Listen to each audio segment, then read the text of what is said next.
Kita perlukan kemampuan untuk memahami seluruh Al-Quran itu dan kefahaman terhadap majoriti hadis-hadis yang difahami, kemudian dia akan membentuk kefahaman yang sempurna terhadap apa yang ada dalam Al-Quran dan hadis.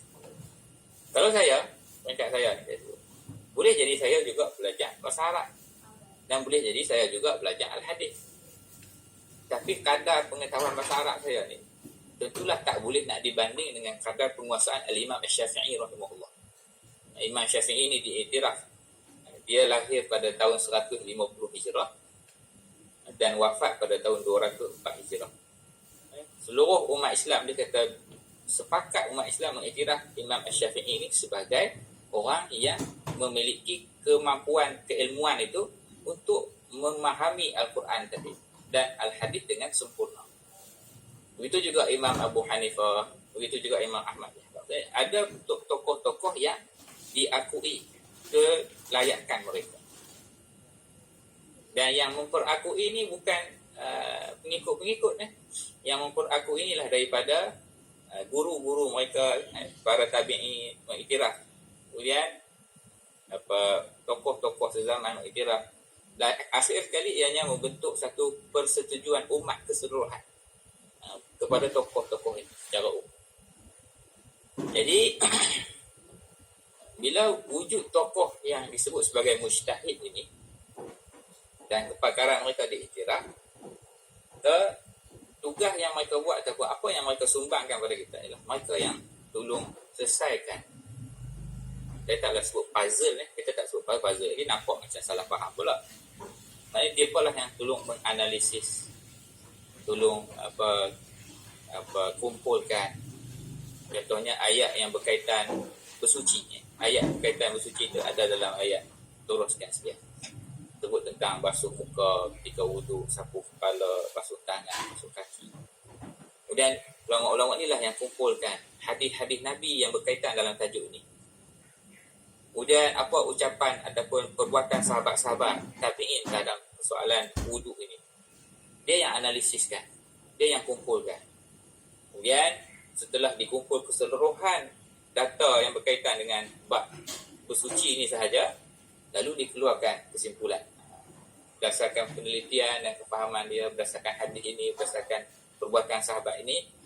Imam Syafi'i contoh ada hadis menyebut tentang Nabi berwuduk sekali-sekali. Kalau kita buka, ada hadis lain sebut Rasulullah berwuduk 2 kali. Ada hadis yang sebut Rasulullah berwuduk 3 kali. Dalam Quran sebut basuh saja, tak sebut berapa kali. Ini semua ni orang kata apa, sudut-sudut yang perlu dicantum, perlu dianalisis secara teliti oleh seseorang ilmuwan itu untuk dia keluarkan kesimpulan.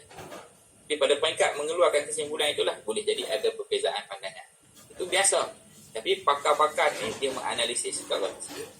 Maka yang sampai kesimpulan dia, contohlah kesimpulan dia, membasuh sekali-sekali itu kadar minimum. Ulama-ulama ni lah yang buat tugas ni. Membasuh 3 kali itu kadar yang disebut yang afdal, yang sunat. Jadi bagi contoh lagi, contohnya. Ada hadis yang menyebut tentang Rasulullah SAW berwudu setiap kali selepas memakan perkara-perkara yang dimasak dengan api. Hadis sahih.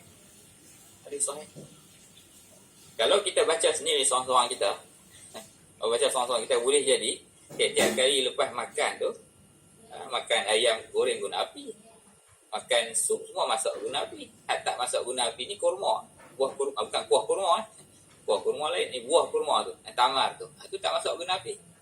Kita makan fresh, makan buah apa lah, tak ada. Jadi kalau baca sendiri seorang-seorang, lagi kita ingat ustaz jenuh noh, lepas makan nasi ni tak buang angin pun, tak pergi tandas pun kena ambil wudu. Jadi itu sebab kita baru cuma jumpa satu hadis. Para mujtahid ini dia dah kumpul seluruh hadis berkaitan tajuk tu. Dia tengok, Nabi SAW ada ketika Rasulullah SAW berwuduk selepas makan makanan yang dimasak oleh api. Ada ketika Rasulullah terus sembahyang walaupun selepas makan makanan yang dimasak dengan menggunakan api. Jadi mana dulu yang berlaku, mana yang kemudian, itu semua analisis yang dibuat oleh tokoh-tokoh kita ni lah, mujtahid ni. Last kali dia keluarkan kesimpulan. Sunat sahaja sekiranya seseorang itu makan perkara yang dimasak oleh Nabi. Tidak wajib. Bahkan ada yang mengatakan itu telah dimansuhkan, telah tamat beramal dengan apa hadis tadi. Jadi benda-benda begini, tugas menganalisis ni kita kata, ini yang tidak mampu untuk dilaksanakan oleh kebanyakan orang biasa. Bahkan tidak wajar pun untuk kita bebankan orang biasa begini. Orang biasa macam kita lah. Kalau kata semua kena buat macam tu, pakai jenuh lah. Suami balik rumah tengah hari tak makan. Sebab apa? Sebab saya tak masak hari ni. Hari ni saya buka kitab hadis, Sahih Bukhari, Sahih Muslim, Sunan Abi Daud. Saya tengah analisis bagaimanakah cara wuduk yang betul. Jenuh. Tak masuk akal lah. Jadi yang berlaku, analisis, saya sebut kata analisis ulama-ulama mujtahid ini terhadap Quran dan hadis bagi isu hukum hakam inilah yang kita sebut sebagai ijtihad mereka. Kefahaman mereka. Kefahaman Imam Asy-Syafi'i terhadap Al-Quran dan hadis bagi isu-isu hukum hakam, itu yang kita sebut sebagai ijtihad. Maka hasil kefahaman itu dikumpul dan dicatat dan direkodkan, kemudian dan disampaikan kepada umat Islam.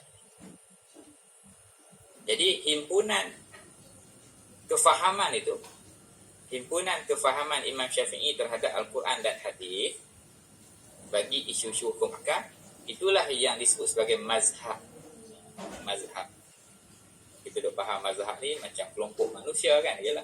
Tapi sebenarnya kataan mazhab itu maksud lapis pertama dia ialah hasil kefahaman dan ijtihad para mujtahid ini Imam Syafi'i kita ambil contoh kita terhadap Al-Quran dan hadis bagi persoalan isu hukum hakam. Di himpunan itulah disebut sebagai mazhab. Sebab asal kataan mazhab itu laluan. Dari segi bahasanya laluan. Tapi dari segi yang depan mata kita adalah apakah kefahaman dan analisis oleh Imam Syafi'i terhadap persoalan hukum-hukum hakam yang datang dalam Al-Quran dan hadis. Jadi kalau soalan yang kita sebut awal-awal tadi dan kita sebut juga sebelumnya, kenapakah dalam nak beramal, dalam nak melaksanakan kewajipan ini perlu kepada merujuk pada mazhab tadi. Kataan yang lebih dekat kita sebut, kalau tak mahu sebut maknanya kita kena rujuk ahlinya. Itu dia poin dia. Kita nak laksanakan perintah Allah tadi, kita kena rujuk ahli. Dan ahli yang diiktiraf oleh umat ini adalah mujtahid yang diiktiraf. Nama-nama tokoh-tokoh itu.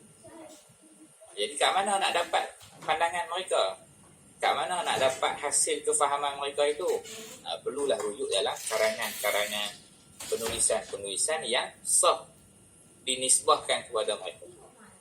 Itulah kita ada kitab-kitab fiqh ni.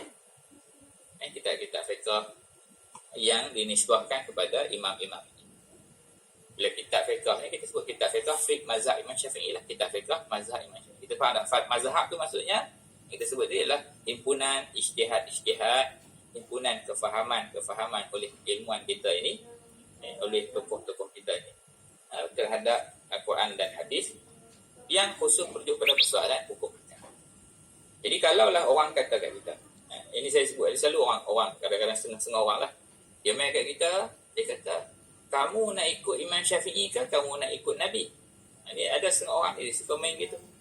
Kita duduk belajar kitab fiqh mazhab Syafi'i buat apa?